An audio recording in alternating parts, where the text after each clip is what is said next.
Bienvenidos a 360 grados, una visión global de la noticia, un espacio para debatir sobre todo lo que sucede en Colombia y en el mundo.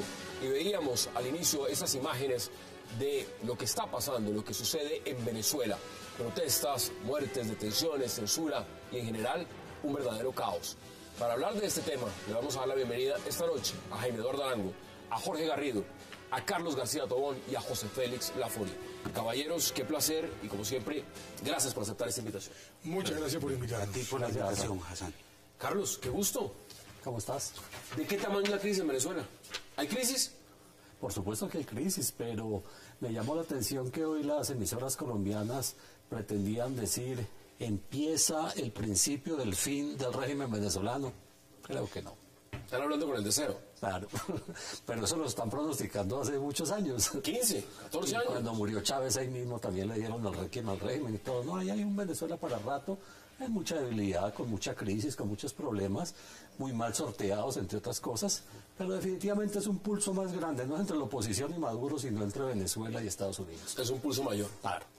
José Félix, ¿usted cómo lo ve? No, a mí me parece bien interesante el planteamiento, pero por supuesto, entre más tiempo demore ese régimen, más profunda va a ser la crisis en Venezuela y por consiguiente los costos que se derivarán de lo que está viviendo el pueblo venezolano van a ser aún mayores. Yo tengo dos análisis. Uno, por supuesto, desde el punto de vista de lo que un Estado que cree en la democracia liberal tiene que hacer frente a lo que está pasando en Cuba, en Venezuela. Bueno, yo creo que el lapsus linguis no es tan desafortunado, no es tan gratuito.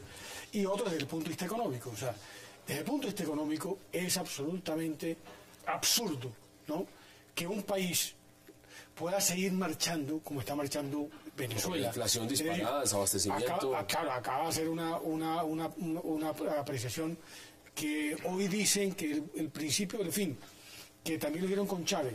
Yo no sé cuánto va a aguantar, pero cuando tú tienes en los niveles de desabastecimiento, cuando tú tienes el nivel de inflación, cuando tú tienes un diferencial de cambios que es 1 a 10, cuando el problema de Venezuela es que por más que controle la frontera, una parte importante de lo que compran con los dólares oficiales se viene para Colombia. Es decir, yo tengo una tragedia en el caso mío de carne y leche. Aquí están llegando 300 toneladas de queso venezolano toda la semana. Aquí la carne que se vende en Barranquilla, como la que se vende, no te digo que Cúcuta, la que se vende en el resto del país es de Venezuela. Es de Venezuela. Claro, y entonces, claro, son dólares que compran hoy, no sé si a 4 o 10, y por un manejo cambiario después lo venden a 70 y 80 pesos. Eso no lo aguanta ningún país medianamente. Vamos a analizarlo punto por punto y ya le voy a dar la palabra también a Jorge y a Jaime Eduardo, pero quiero que nos enlacemos en este momento porque está hablando Nicolás Maduro y está hablando de todo. Escuchemos. Y se dejan chantajear por una mediática de derecha internacional y nacional. Se dejan chantajear por unos dirigentes que desde el Twitter en Miami los mueven a ustedes, no sé, mueven hilos invisibles de cosas que se las saben, que les saben a ustedes. Me dirijo a ustedes, dirigentes políticos de la oposición, que dicen que van a deslindar y no deslindan de nada de la violencia fascista de estos grupos. Cuando me preguntan, ¿usted confía que estos sectores de los dirigentes de la oposición de verdad van a deslindar? Yo desde mi corazón contesto, no confío. Aunque desde mi racionalidad quiero confiar. Desde mi racionalidad sigo extendiendo la mano a los sectores que no se han sumado a la violencia. En primer lugar, al movimiento estudiantil verdadero, de la oposición. Porque el movimiento estudiantil revolucionario y patriótico estamos juntos todos los días. Ayer marcharon no sé cuántos, 60, 70 mil estudiantes de educación media, universitaria. Fíjense lo que hicimos nosotros, convocar responsablemente hasta la Plaza de Oliares, y luego subimos hasta allá, hasta las faldas del Guarayo Repano, y allí fuimos a rendirle homenaje a José Félix Rivas, en el lugar donde trajeron su cabeza descuartizada el Imperio Español y la frío en una lata de... Estamos en vivo, estamos en directo, son las 8:05 p.m. hora de Bogotá, Quito y Lima.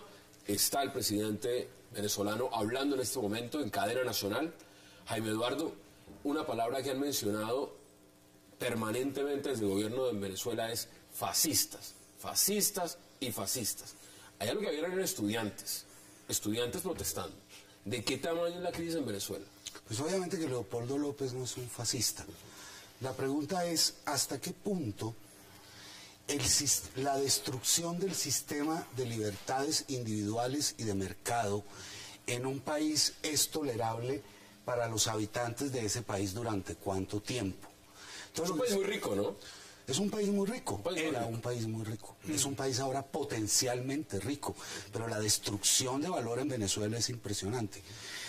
Los países que han hecho el mismo intento, exceptuando Cuba, ya todos dejaron de ser modelos totalitarios de destrucción de las libertades y han cambiado por otra cosa. Ese modelo ya se probó y ya fracasó. ¿Cuándo va a fracasar en Venezuela? Este año, el entrante, dentro de 2 años, pero necesariamente sucederá. Pero mire lo que dice Carlos, y es bien interesante. Llevan 15, 14 años diciendo esto se acaba, y siguen ganando elecciones, siguen en el poder, siguen teniendo una mayoría cada vez más reducida, pero siguen teniendo una mayoría. ¿Cómo lo ve usted, Jorge? No, que hay crisis, no tiene ninguna justificación. Ahora, yo no creo que sea una crisis terminal, ni mucho menos. Creo que el gobierno tiene reservas muchísimas. En la medida que logra ir reemplazando lo que podemos decir la economía capitalista por una economía estatal, aunque sea con un alto costo en el nivel de vida, puede ir sobreviviendo ese régimen. Y eso parece ser cuál es la tendencia. O sea, llegar a un control absoluto de la economía y de la política, de la vida del país, la vida incluso corriente del país. En ese sentido, se produce una destrucción del capitalismo parejamente, proporcionalmente a que el Estado empiece a asumir el control del país, pero con otras normas, con otras reglas que no tienen nada que ver. Véase el proceso cubano, por ejemplo. Sí, pero a ver, es que aquí no solamente es un modelo económico. ¿Usted ha visto las tasas de violencia en Caracas, en Venezuela? El tema del desabastecimiento, lo que significa la inflación, la polarización del país que lo tiene dividido, fragmentado en dos. Lo que está pasando en Venezuela, eso no es cualquier cosa. No, yo difiero de lo que acaba de decir. Yo creo que las reservas son cada vez menores. Incluso hago una precisión. Claro, una cosa era Chávez, cuando llegó, un país que tenía una balanza de pagos muy importante, entre otras cosas porque tenía 3 millones de barriles día. El precio del barril del petróleo abajo y luego llegó a casi $100. Él lo hizo subir en buena parte. Lo hizo subir, claro. Claro que lo hizo subir. Yo creo que eso fue un golpe, además de audacia, en el manejo de lo que es el precio internacional del petróleo. Eso le permitió un oxígeno muy importante los 5 o 6 primeros años.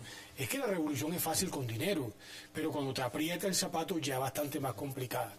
Hoy la verdad es que la factura petrolera está bastante reducida, no solamente en volumen, sino también por las obligaciones que tiene con China y que tiene con la Unión Soviética o con Rusia. Por consiguiente, el disponible es mucho menor. Mire, le doy un dato. La balanza comercial. Hoy las importaciones de Venezuela están por encima de 53 mil millones de dólares. Y ya la factura petrolera no alcanza a arropar lo que tiene que comprar. Por eso la destrucción de riqueza tiene que ver fundamentalmente por ese tránsito que usted habla de una economía de mercado a una economía estatizada. Porque claro, allá nadie pone un duro. Esa es la supervivencia del régimen. Nadie, claro. Pero fíjese lo que le tocó vivir a Cuba, unas veces por cuenta de la Unión Soviética, ahora por cuenta del petróleo venezolano, pero son economías que no funcionan. Mire, yo creo que eso ya está ensayado. Le doy otro dato. A mí me parece, por ejemplo, que Argentina, que es un país inmensamente rico, una economía fuerte, quienes conocemos Argentina, sobre todo el campo argentino, sabemos lo que hay detrás. Y sin embargo, Argentina ya están sufriendo otra vez, ¿no? Salvo el caso ecuatoriano, de todo lo que es el Foro de Sao Paulo y la orientación, que tiene un economista, un doctor en economía, que conculca libertades públicas y garantías civiles, pero que por lo menos tiene una orientación en materia económica aceptable. El resto... No lo mismo con la prensa, pero conculca libertades. Ahora, Carlos, vamos por partes. Aquí ya se está empezando a ver lo siguiente. Las primeras medidas que ha tomado Nicolás Maduro, el gobierno venezolano, es decir, aquí hay un responsable. El responsable es de la oposición y se llama el señor Leopoldo López. Vamos a meterlo preso. Ya el otro campo es, vamos a coger medios de comunicación que están mostrando las protestas, caso NTN24, y vamos a bloquear la señal. Conatel, quien maneja la señal de canales, dice, no entra más. En este momento, aquí producción me informa, mientras están viendo la intervención de Nicolás Maduro, ya está culpando también a AFP, de agencia de prensa, de lo que está pasando a nivel internacional, porque está mostrando imágenes distorsionadas supuestamente. ¿Cómo dice este panorama? No, el panorama por supuesto es crítico y la situación no es fácil. El problema es que también tenemos un entorno bastante endógeno. Colombia es muy particular y muy provinciano en mirar las cosas, ¿no? Acordémonos, ahí me llamaba la atención, yo miraba todos los noticieros de televisión, tu programa, todo lo demás, y cuando murió Chávez dijeron, esa vaina no va más. Se acabó. Se acabó. Y uno miraba a CNN y hacían un balance distinto de la muerte de Chávez y reconocían por lo menos que era un tipo que había puesto una cantidad de puntos sobre las IES en el mundo. Ni siquiera en América Latina, en el mundo. Y eso nunca, ningún colombiano o analista o internacionalista todo era capaz de reconocer. Le daba ese crédito. Exacto.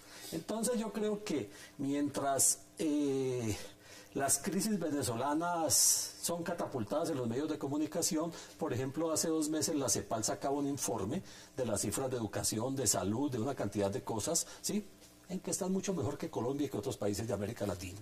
Entonces, el problema es que siempre hacemos análisis políticos muy sesgados, muy viscerales, muy de odio a Chávez y muy de odio a Maduro y todas las demás cosas, pero por ejemplo nunca nadie es capaz de decir que más mediocre que Maduro es la oposición venezolana. Es pésima. Una gran responsabilidad son brutos, en la oposición. Son brutos, son malos, son pésimos políticos. ¿Sí? Por ejemplo, hay que decirlo claramente. Bueno, en elecciones pasadas le cedieron al chavismo toda la Asamblea Nacional, ni siquiera fueron elecciones. Pretendieron hacer un plebiscito hace 3 o 4 años que se lo hubieran hecho y hubieran quedado ridículo en el mundo porque lo que pretendían votar era lo contrario de lo que decían. ¿Sí? Es una cosa increíble, la mediocridad y la incapacidad de la oposición. Eso es un pulso entre Estados Unidos y Venezuela.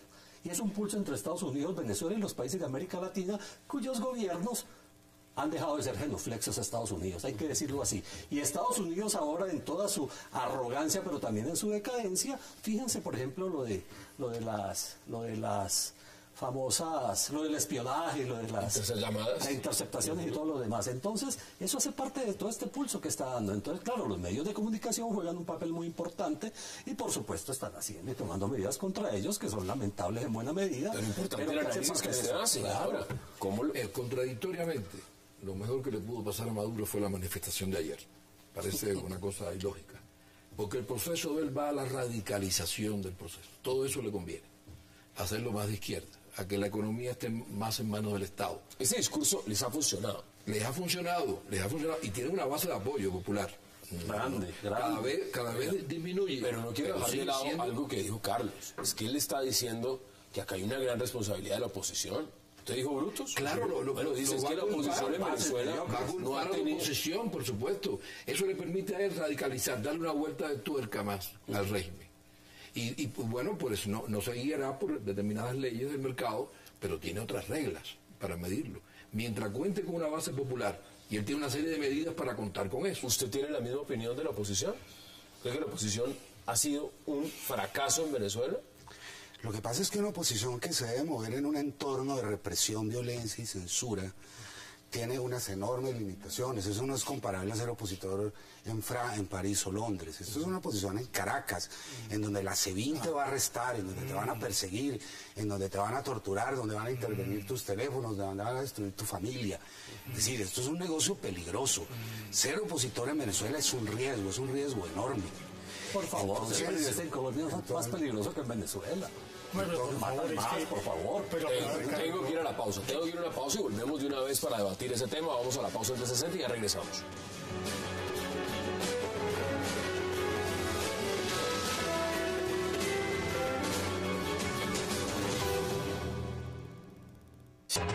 ¿Cuándo termina esto para ustedes? Cuando logremos sacar a quienes hoy están gobernando. Sacar a quienes hoy están gobernando.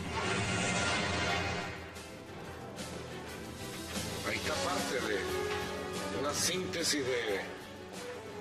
síntesis de videos, bueno, de todos los hechos violentos que fueron convocados desde el 23 de enero de este año, en una rueda de prensa donde se trazó una ruta para el derrocamiento del gobierno legítimo, constitucional, democrático, y para la perturbación de la paz. No vengan a decir ahora que la marcha pacífica, como ha dicho el responsable fascista que convocó estos eventos, bueno, era una marcha pacífica convertida en violenta por la represión del gobierno. Si lo que tuvimos fue paciencia, estoica paciencia. Ustedes saben que en el caso de Caracas específicamente, había una marcha permisada hasta la Fiscalía General, se movilizaron unos 5.000 estudiantes desde Plaza Venezuela, convocados por 3 dirigentes políticos, ustedes saben,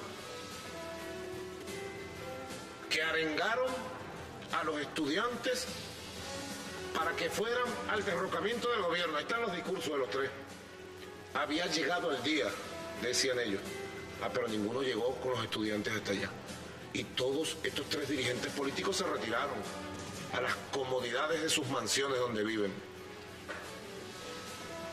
Una vez que terminó a la 1 de la tarde el evento principal, lo que podemos decir, el movimiento estudiantil verdadero de la Universidad Central y de otros grupos estudiantiles se retiraron y quedó allí en la plaza Parque Carabobo un grupo de unos 300 que ustedes ven allí, 300 que dieron la orden de marchar hacia Miraflores. Imagínense ustedes.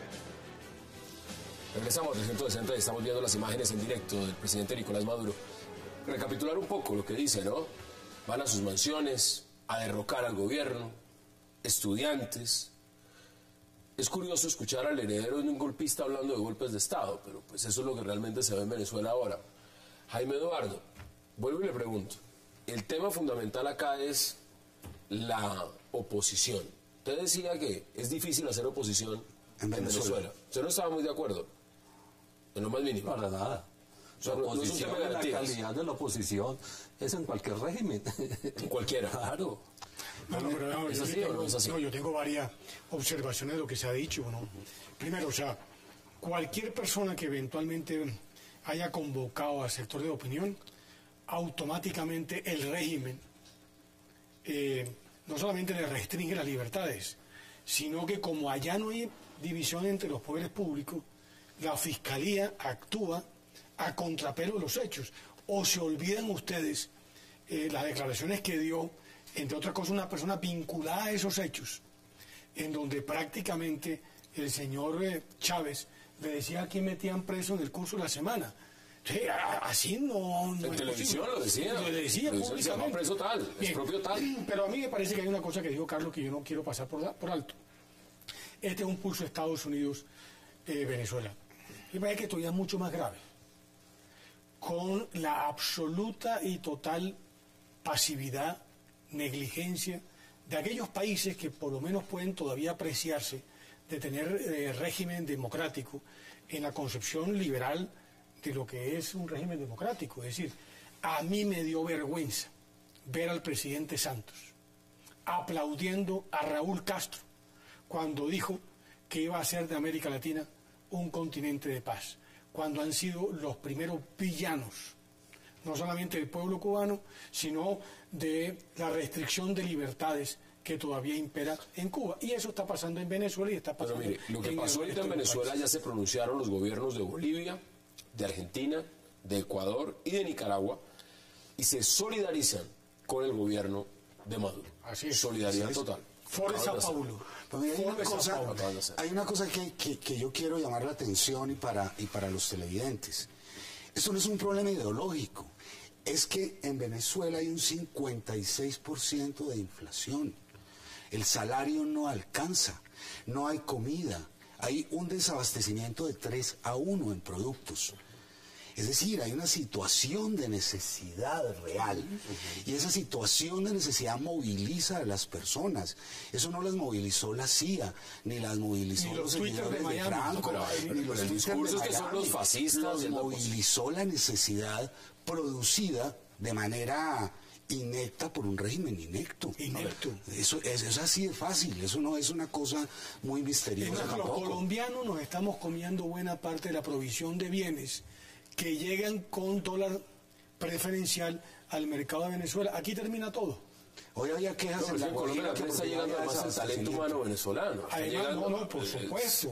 Evidentemente, a varios países está llegando. Pero la margarina, la mantequilla, todos los productos allá lo compran con dólar preferencial y la frontera, que es porosa, viene para acá. Si yo no entiendo, pues es que además de corrupto, es estúpido. Yo no entiendo lo que están haciendo en Venezuela. No. ¿Es solamente un tema de crisis de modelo económico lo que está pasando en Venezuela o esto es político? Porque políticamente, Carlos lo decía al inicio, la influencia de Chávez fue global, no fue únicamente en la región, el mundo árabe, inmensa. Ahora, el fracaso de lo que pueda pasar en Venezuela va a ser netamente por un tema económico, el fracaso del modelo económico. No, es un tema político. El modelo económico está subordinado a un modelo político. Hay un objetivo político, indudablemente. Que el Estado controle la sociedad absolutamente, o en casi mayoritariamente. Eso es un objetivo político, es un modelo de izquierda, que en algunos países se ha aplicado con más o menos suerte, pero que en definitiva no ha resuelto el problema del desarrollo económico. Hay una izquierda lúcida en América Latina, porque es la izquierda de Brasil, la izquierda de Pepe Mujica, la de Mauricio Funes con menos suerte en El Salvador, y bueno, está Bachelet, que no es una izquierda más moderada. Pero este es un modelo político radical. Es un modelo político radical. Y usted dice que le conviene esa polarización y ese discurso cada vez más a Nicolás Maduro. Claro, porque se va a radicalizar más el sistema. El modelo es el buen pretexto para poder desarrollar un modelo completo de izquierda. Es decir, que lo que estamos viendo va a ser una dictadura. Es de suyo. El Estado y el gobierno va a asumir el control total de la sociedad. Y si no, se va a permitir quizás una pequeña economía, algunos sectores importantes de producción, de energía, pero... ¿Dónde queda el argumento de que siempre ganan las elecciones? De que porque hay un sistema electoral donde han vencido abiertamente en las elecciones, entonces no podemos decir que en Venezuela hay una dictadura. Es cierto, con no sé cuántas, 16, 17 elecciones, ¿sí? El gobierno de Venezuela ha favorecido a los pobres. Pero con Chávez, que es un poco lo que decía Carlos, que ahí tiene razón Carlos. Una cosa es la figura de Chávez. Sí. Chávez era un dirigente puesto en perspectiva como pocos. Este no. Este le falta de largo y de ancho. Una cosa era la chequera, le falta madurar. Una cosa era la chequera de Chávez al comienzo de este régimen oprobioso y otra cosa era la chequera ahora. Por consiguiente, yo no estoy tan seguro que realmente, por más de la presión cubana, por más de la capacidad que ha tenido el régimen de cubano de permear las estructuras de poder venezolano, eso llega un momento en que no lo resiste. Entre otras cosas porque algo dista de los años 60 de la Cuba entonces al siglo XXI de Venezuela. Y en consecuencia el pueblo venezolano no es un pueblo que pueda aguantar la restricción de libertades por un lado y por otro lado un pueblo que ha sido opulento en los últimos 30 o 40 años, las escaseces con el cual está viviendo. Perdón, quiero decir una cosa. Los que apoyan el gobierno de Chávez, de Maduro, no les interesa tanto las libertades democráticas, ni civiles, ni políticas. Les interesa vivir, comer, y el gobierno de Chávez le ha dado una serie de beneficios y se ha ganado un apoyo de esa base popular. Ahora la clase media y otros, por supuesto, son perjudicados completos. Y es que se escucha en el discurso el tema de la lucha de clases. Sí, están hablando de contra clase. Chávez hablaba de burguesía, de mansiones, de lo demás. Pero mira, Hassan, las cosas no son ni homogéneas ni son blanco y negro. Hay sectores dominantes, hay sectores ricos, hay sectores multimillonarios. Para ponerle apellidos, Cisneros le hace oposición a Maduro. Ninguna. Entonces, Se acomodó. Muchos más se han acomodado, y eso hace parte de la apuesta política en este pulso y en esta confrontación que hay. ¿Qué hubiera pasado? Y es muy bueno lo que usted menciona. ¿Qué hubiera pasado si esos grandes conglomerados empresarios venezolanos hubieran hecho oposición? ¿Cómo hubieran terminado? Tumbado, seguramente. Pero el problema es por qué no lo han hecho. Porque no ven que sea ni un modelo totalitario, ni porque ven que sea un modelo que va a acabar con Venezuela, ni porque sea que... Es un modelo que está buscando unas alternativas y unas salidas diferentes, apoyándose en la gente y dejando a los sectores que manejan la propiedad privada y que quieren contribuir y trabajar por eso, los dejan libremente avanzar. Allá no está todo el mundo contra Maduro. El caso de Cisneros es un caso casi que excepcional de la vieja clase dirigente empresarial venezolana. Porque lo que yo de alguna manera pude observar es que Chávez inteligentemente él logró sustituir no solamente la clase empresarial, sino todos los sectores gremiales representativos de esa nueva economía que él estaba fundando. Hoy en día se llama la buliburguesía. Claro, ahí está. Además enriquecida de una manera absolutamente vergonzosa. Allá quienes controlan el aparato político lo están controlando, entre otras cosas, por la corrupción que se mantiene, que mantiene el régimen. Entonces, el caso de Cisneros, un poco polar, etcétera, etcétera, han logrado medio sobreaguar en unas circunstancias bastante poco estables. En consecuencia, yo no sé en qué momento eso se va a esfondrar. Pero no olviden una cosa que es importante, es que en los regímenes de restricción de libertades, uno de los principales es el modelo mercantilista, en donde una élite política le otorga a una mínima élite económica que es socia del sistema los privilegios económicos necesarios para el control del poder. O sea, lo que se estableció en Venezuela fue un modelo mercantilista contrario a la clase media, contrario a la economía del mercado. Pero el discurso lo dice eso, el discurso dice todo lo contrario. Entonces, por eso las grandes riquezas venezolanas no solo no se han visto afectadas, es más, bueno, el que no se fue en oposición, porque el que se fue en oposición le quitaron absolutamente desde las fincas hasta los medios, hasta lo demás. El 75% de la infraestructura instalada en Venezuela ya desapareció. Así es. Y ni por qué hablar de lo que pasó en el campo. Es que uno ya puede andar kilómetros y kilómetros por un país que era una potencia ganadera y no era una vaca. 15 millones de cabezas de ganado, hoy no alcanza a tener 6. ¿Cuántas? No, 6. Se ha perdido el 70% de su... Tengo que ir a la pausa y seguimos hablando de lo que está pasando en Venezuela. Vamos a la pausa de 360, ya regresamos.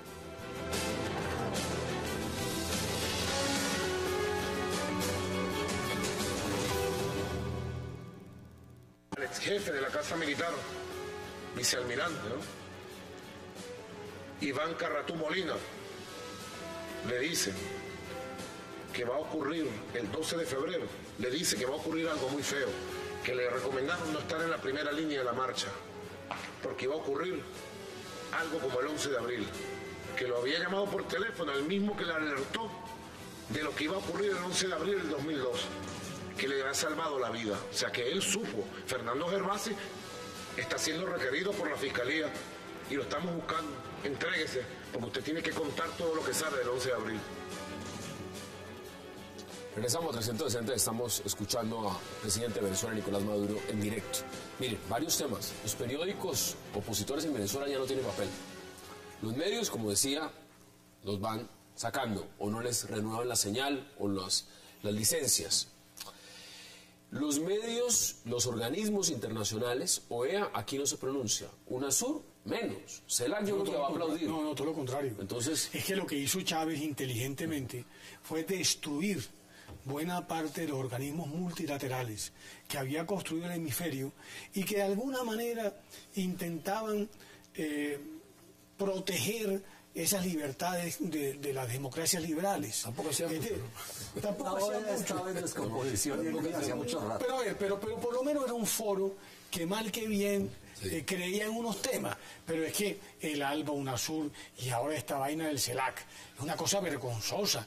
Además, al contrario, muy importante que estén todos los presidentes de América Latina, a excepción de Estados Unidos y Canadá. Y Raúl Castro, que es el sátrapa peor que ha tenido. No, porque desprecian tanto a los pobres, porque tanto elitismo. Pero el tema no es el elitismo. No, pero me está diciendo que si usted y yo creemos en el tema de libertades individuales y públicas, no hay derecho. Lo que pasa en Cuba, por ejemplo, con buena parte de los periodistas 10 y 15 años presos, y el principal sátrapa, que es el señor Raúl, con Fidel Castro, allá todos los mandatarios aplaudiendo. A mí me parece vergonzoso. Acá hay un tema. Yo en eso sí ¿Se puede evadir la responsabilidad futuro regional de lo que pasa en Venezuela? Es decir sencillamente, mire, eso es un problema interno de Venezuela, nosotros no tenemos nada que ver con eso, nosotros respetamos al gobierno venezolano, tenemos acuerdos comerciales muy importantes con ellos, porque la región los tiene, petróleo por alimentos, buenos precios, subsidios, inversiones, pago de deuda,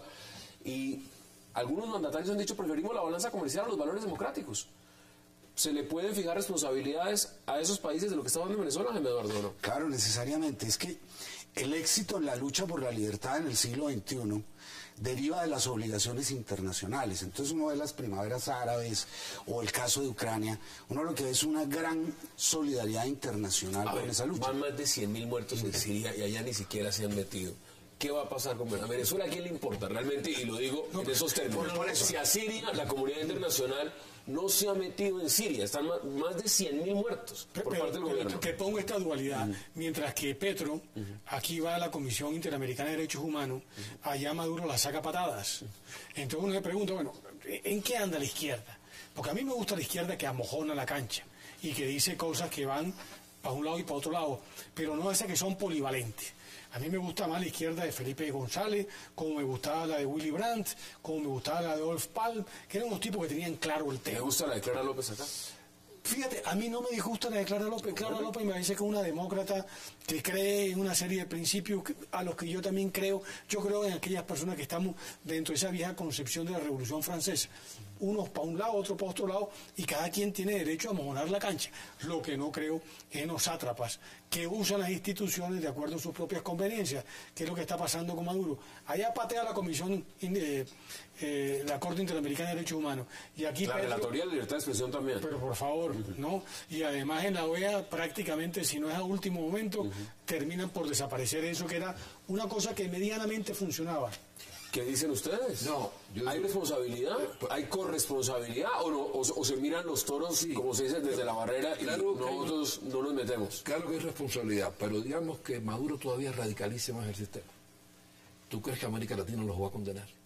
Lo van a apoyar y otros se van a callar. Pero si es que aquí estoy diciendo Bolivia, Nicaragua, Ecuador, Argentina ya dieron apoyo. Nadie va a condenar. ¿No le parece? Claro, es un problema interno de Venezuela que lo ven como en dos canales. La diplomacia es una cosa y el problema interno es otro. La unidad de América Latina, las relaciones bilaterales, en fin, multilaterales, y lo ven en dos planos distintos. Petrocaribe hizo un trabajo diplomático importante.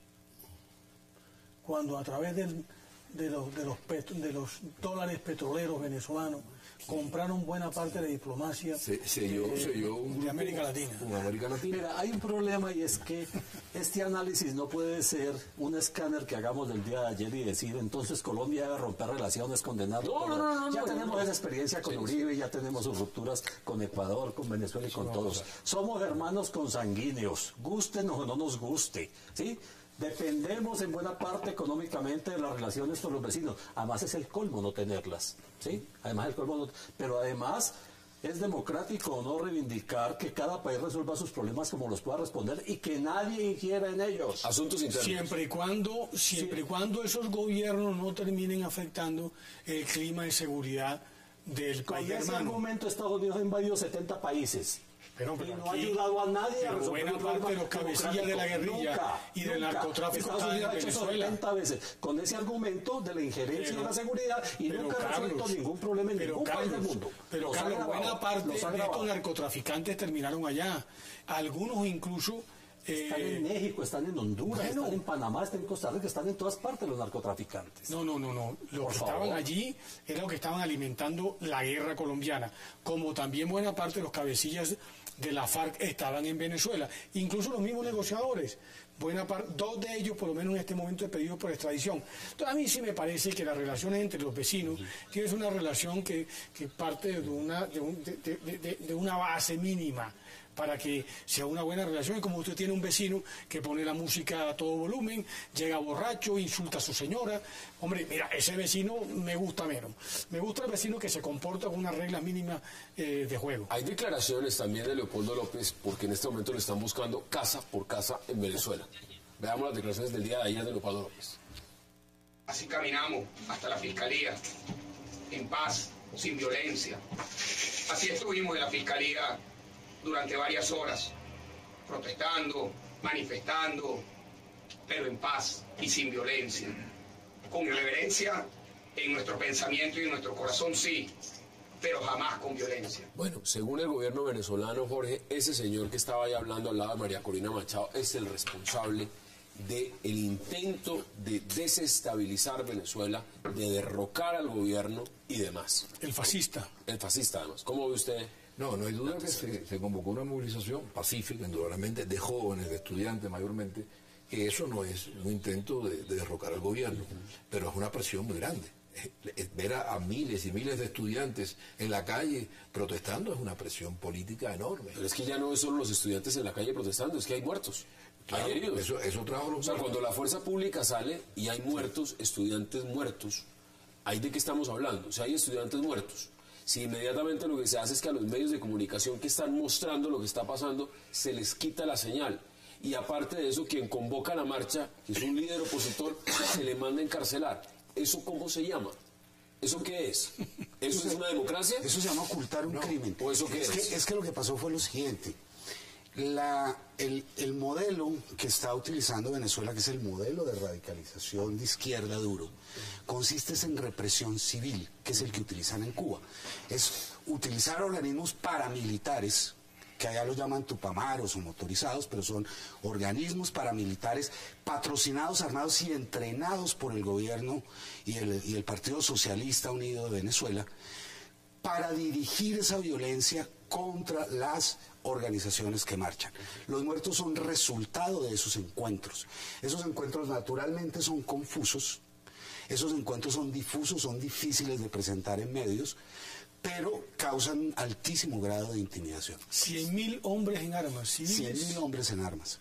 Son los garantes de la revolución, los que van a guardar de que la revolución no se caiga. Las milicias bolivarianas. Que son los mismos que atracan y asesinan en las calles y han puesto 29.000 muertos al año en un país. 79 de cada 1.000 asesinatos al año. Son esas mismas organizaciones estimuladas y apoyadas por el gobierno. Eso es muy grave. Acá hay un Eso es tema de un peligro que no impresionante. pasar de lado, y es hasta dónde se puede seguir culpando a la oposición de lo que pasa en Venezuela.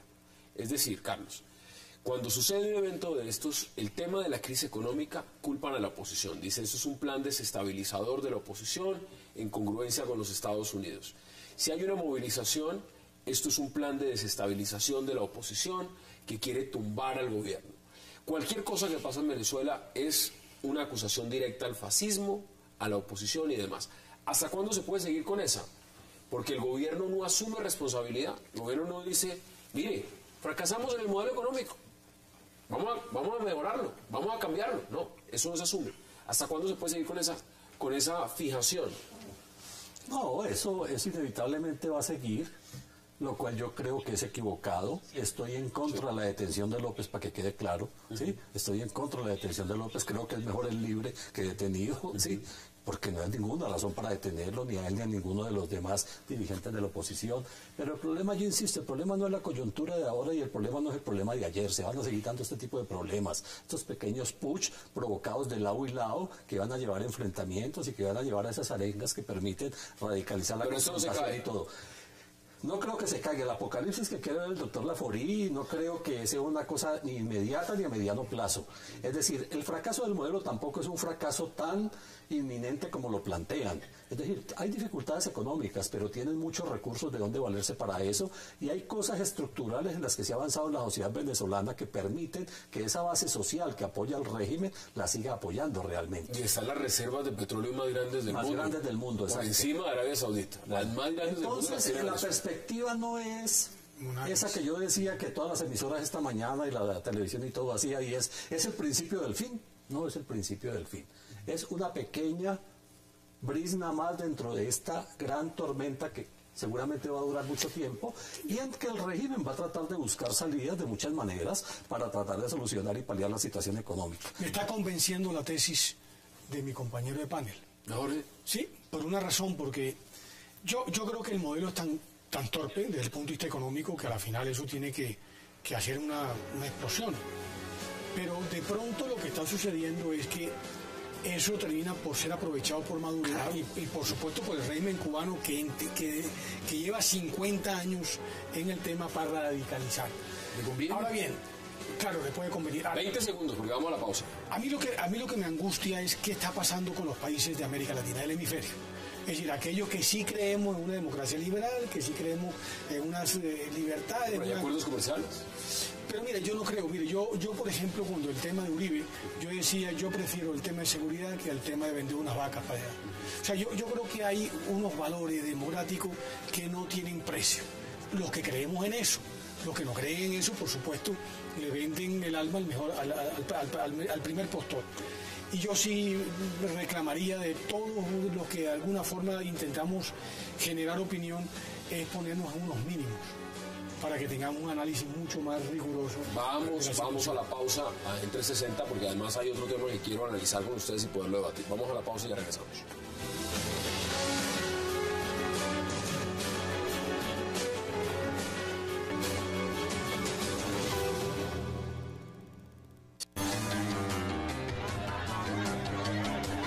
Los señores del CIN no tienen nada que ver con el rollo.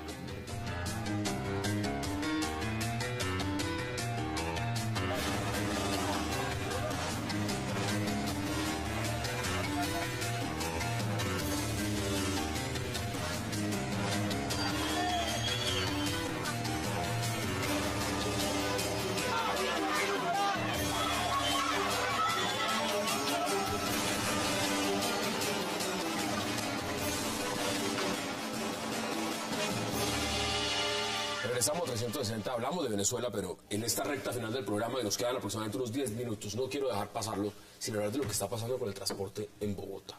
Los que vivimos en Bogotá sabemos, es un karma. ¿Qué está pasando con el transporte en Bogotá y específicamente con Transmilenio?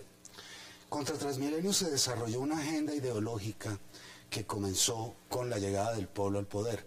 Por ser Transmilenio un modelo exitoso, creado por la derecha, se dedicaron a atacarlo y a destruirlo y a minimizarlo hasta crear el modelo de colapso que tenemos ahora. Es que ahora hay abusos Pero Petro dice que los abusos sexuales son de la ultraderecha. Eso es más o menos lo que le oí decir hoy. Y que las personitas estas que usted ve ahí protestando porque los benditos buses no aparecen, entonces también son parte de... Llegan tarde, ponen los anuncios. En 10 minutos pasa el bus con tal ruta, no pasa. A los 10 minutos pasa tal bus, no pasa. No pasa. Y cuando pasa lleno. Y entonces, como van a protestar, entonces les mando el SMAT. Porque como son gente de la ultraderecha y enviados por la ultraderecha y seguramente pagados por el procurador, entonces hay que tirarles gases lacrimógenos. O sea, el es de la derecha. Exactamente, eso es. ¿Qué está pasando con vaina loca? No, mire, yo creo que Colombia no es un país serio. Hace 20 o 30 años, Colombia tenía la posibilidad, o Bogotá, de empezar a resolver el problema. Yo creo que cada administración llegaba con un contratista para hacer el metro. Y eso aplazó 20 años una solución de fondo. Hasta que finalmente hay una solución. Y yo estoy de acuerdo con lo que acaba de expresar, porque como aquí las soluciones no son para mejorar el bienestar colectivo, sino que tienen los sesgos ideológicos, nos hemos dedicado a ver cómo le atravesamos palo a un sistema que más o menos venía funcionando y que obviamente tiene unos costos infinitamente más bajos que haber construido un metro. Aquí le escriben a Jaime Eduardo, le dicen, por favor no venga a echarle la culpa de todo al alcalde Gustavo Petro, siempre hay un derechista ahí sentado. Ahí le están diciendo, se lo dicen a usted directamente, de una vez. ¿Cómo la ve? Bueno, primero le doy la palabra a Jorge y luego a Carlos. A mí me parece que el Transmilenio fue un buen invento, realmente. Lo que pasa es que es el único invento que hay en la ciudad.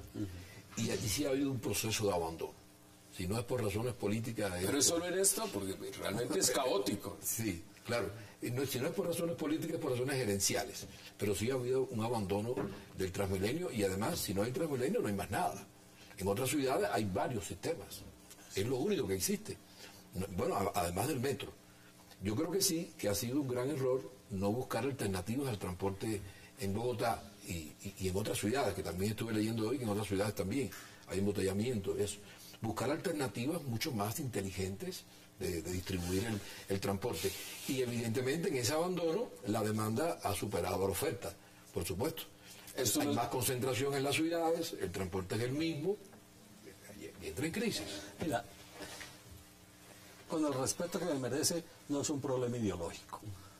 Transmilenio no es un sistema de transporte masivo.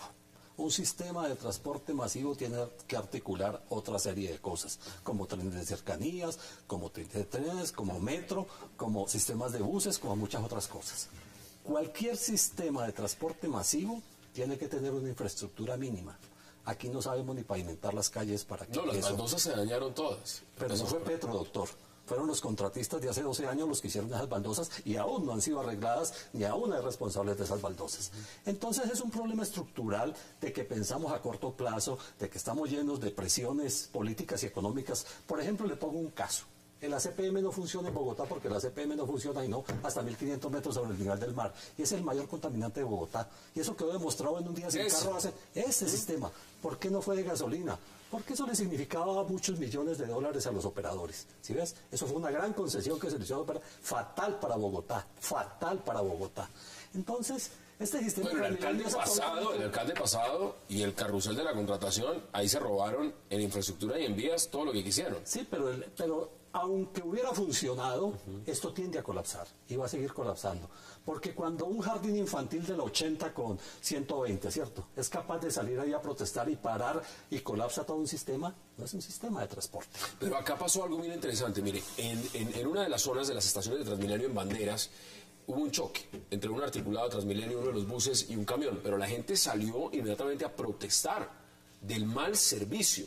Lo que pasó en Suba, al otro extremo de la ciudad, fue inmediatamente que la gente dijo, no más. Entonces, esto lo estamos viendo en dos extremos de la ciudad. El descontento que hay es mayoritario.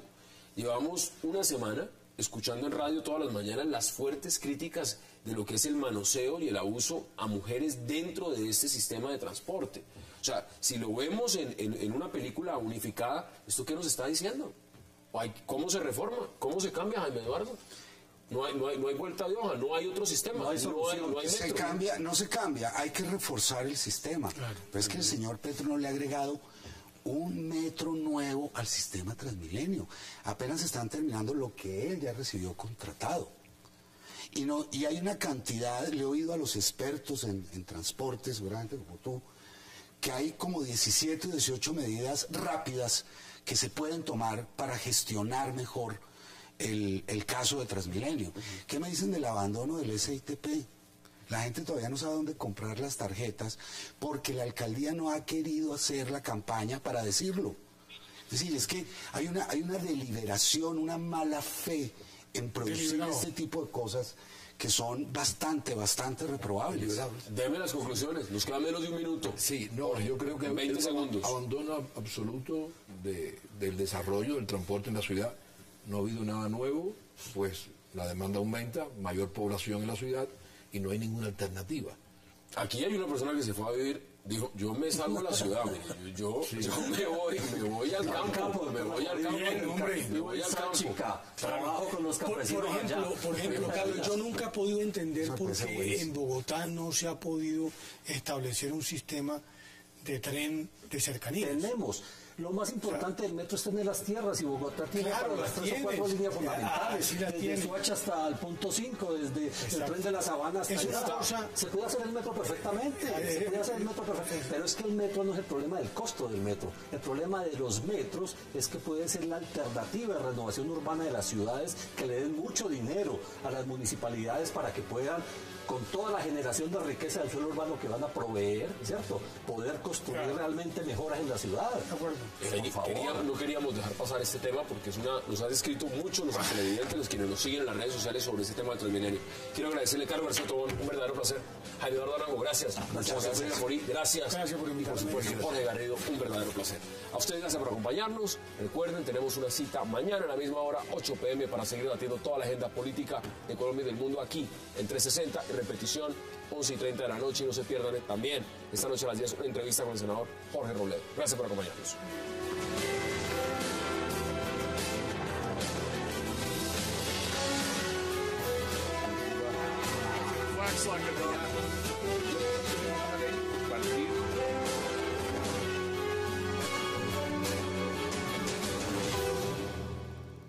La atención que hoy las emisoras colombianas pretendían decir, empieza el principio del fin del régimen venezolano. Creo que no. Están hablando con el deseo. Claro, pero eso lo están pronosticando hace muchos años. 15, 14 años. Cuando murió Chávez ahí mismo también le dieron el requiem al régimen y todo. No, ahí hay un Venezuela para rato, hay mucha debilidad, con mucha crisis, con muchos problemas, muy mal sorteados, entre otras cosas, pero definitivamente es un pulso más grande, no es entre la oposición y Maduro, sino entre Venezuela y Estados Unidos. Es un pulso mayor. Claro. José Félix, ¿usted cómo lo ve? A mí me parece bien interesante el planteamiento, pero por supuesto, entre más tiempo demore ese régimen, más profunda va a ser la crisis en Venezuela y por consiguiente los costos que se derivarán de lo que está viviendo el pueblo venezolano van a ser aún mayores. Yo tengo dos análisis. Uno, por supuesto, desde el punto de vista de lo que un Estado que cree en la democracia liberal tiene que hacer frente a lo que está pasando en Cuba, en Venezuela. Bueno, yo creo que el lapsus linguis no es tan desafortunado, no es tan gratuito. Movimiento estudiantil, revolucionario y patriótico, estamos juntos todos los días. Ayer marcharon, no sé cuántos, 60, 70 mil estudiantes de educación media, universitaria. Fíjense lo que hicimos nosotros, convocar responsablemente hasta la Plaza de Oliares y luego subimos hasta allá, hasta las faldas del Guarayo Repano. Y allí fuimos a rendirle homenaje a José Félix Rivas, en el lugar donde trajeron su cabeza descuartizada el Imperio Español y la frío en una lata de aceite. Estamos en vivo, estamos en directo, son las 8:05 p.m. hora de Bogotá, Quito y Lima. Está el presidente venezolano hablando en este momento en cadena nacional. Jaime Eduardo, una palabra que han mencionado permanentemente desde el gobierno de Venezuela es fascistas. Fascistas y fascistas. Allá lo que había eran estudiantes protestando. ¿De qué tamaño es la crisis en Venezuela? Pues obviamente que Leopoldo López no es un fascista. La pregunta es, ¿hasta qué punto la destrucción del sistema de libertades individuales y de mercado en un país... Pues lo venden a 70 y 80 pesos. Eso no lo aguanta ningún país medianamente. Vamos a analizarlo punto por punto y ya le voy a dar la palabra también a Jorge y a Jaime Eduardo, pero quiero que nos enlacemos en este momento porque está hablando Nicolás Maduro y está hablando de todo. Escuchemos. Y se dejan chantajear por una mediática de derecha internacional y nacional. Se dejan chantajear por unos dirigentes que desde el Twitter en Miami los mueven a ustedes, no sé, mueven hilos invisibles de cosas que se las saben, que les saben a ustedes. Me dirijo a ustedes, dirigentes políticos de la oposición, que dicen que van a deslindar y no deslindan de nada de la violencia fascista de estos grupos. Cuando me preguntan, ¿usted confía que estos sectores de los dirigentes de la oposición de verdad van a deslindar? Yo de mi corazón contesto, no confío. aunque desde mi racionalidad quiero confiar. Desde mi racionalidad sigo extendiendo la mano a los sectores que no se han sumado a la violencia. En primer lugar, al movimiento estudiantil verdadero, de la oposición. Y otro desde el punto de vista económico. O sea, desde el punto de vista económico es absolutamente absurdo, ¿no?, que un país pueda seguir marchando como está marchando Venezuela. La inflación disparada, desabastecimiento. Acaba de hacer una apreciación que hoy dicen que el principio del fin, que también lo dieron con Chávez. Yo no sé cuánto va a aguantar, pero cuando tú tienes en los niveles de desabastecimiento, cuando tú tienes el nivel de inflación, cuando tú tienes un diferencial de cambios que es 1 a 10, cuando el problema de Venezuela es que por más que controle la frontera, una parte importante de lo que compran con los dólares oficiales se viene para Colombia. Es decir, yo tengo una tragedia en el caso mío de carne y leche. Aquí están llegando 300 toneladas de queso venezolano toda la semana.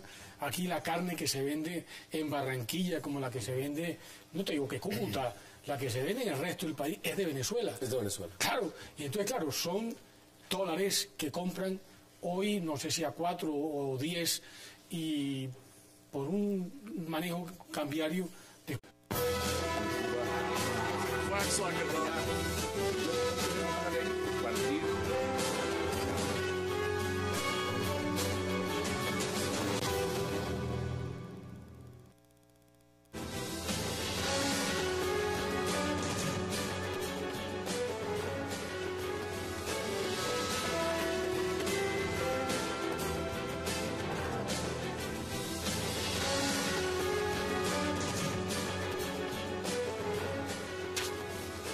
Bienvenidos a 360 grados, una visión global de la noticia, un espacio para debatir sobre todo lo que sucede en Colombia y en el mundo.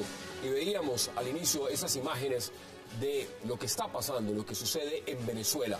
Protestas, muertes, detenciones, censura y en general un verdadero caos. Para hablar de este tema, le vamos a dar la bienvenida esta noche a Jaime Eduardo Arango, a Jorge Garrido, a Carlos García Tobón y a José Félix Lafori. Caballeros, qué placer y como siempre, gracias por aceptar esta invitación. Muchas gracias por invitarnos. A ti por la invitación, Hassan. Carlos, qué gusto. ¿Cómo estás? ¿De qué tamaño es la crisis en Venezuela? ¿Hay crisis? Por supuesto que hay crisis, pero me llamó